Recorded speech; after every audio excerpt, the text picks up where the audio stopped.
Is the United States actually considering military force in Nigeria, and why is Donald Trump being linked to possible airstrikes? Let's break this down.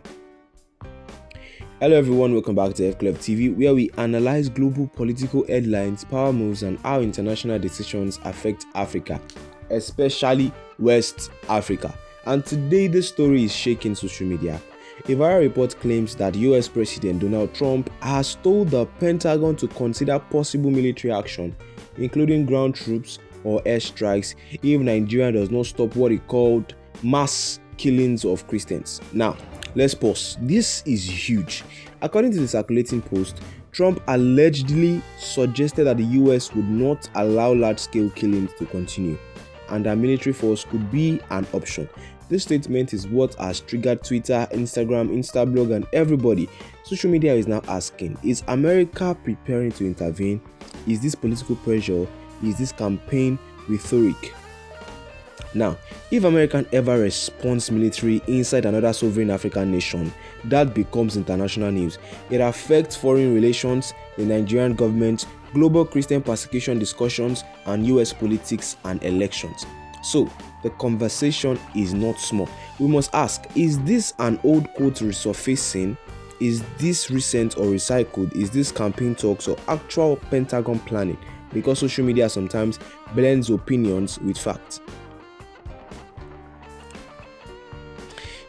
Now, even if airstrikes never happen, the fact that this narrative is trending is enough to influence fear, propaganda, and political attention. This is why it is important to think before we react. So, this video is not about panic. This video is about analysis. Why this type of rhetoric matters, even if it never becomes action. Because when America speaks about military forces, especially inside Africa, every other superpower listens. China listens, Russia listens, the African Union listens. Even when the statement comes from the president, it can still influence global psychology, political fear, and international propaganda. And when you connect US power with Christian persecutions, emotions enters the conversation. Because many Christians around the world already believe that Nigeria is a spiritual battleground, so a headline like this spreads fast. Trump is also a political figure who may be preparing for another big propaganda issue.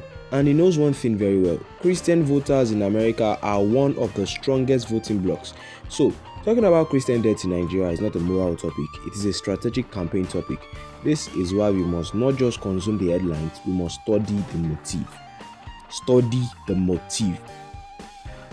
Is this really a warning of military action, or is this the beginning of a political narrative designed to gain global attention? Is this protection or pressure?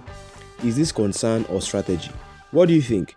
Could the United States actually intervene militarily in Nigeria, or is this just another social media wildfire? Drop your thoughts below, like, share, and subscribe, because this conversation is far from over. Peace out. Stay safe out there. We love you all.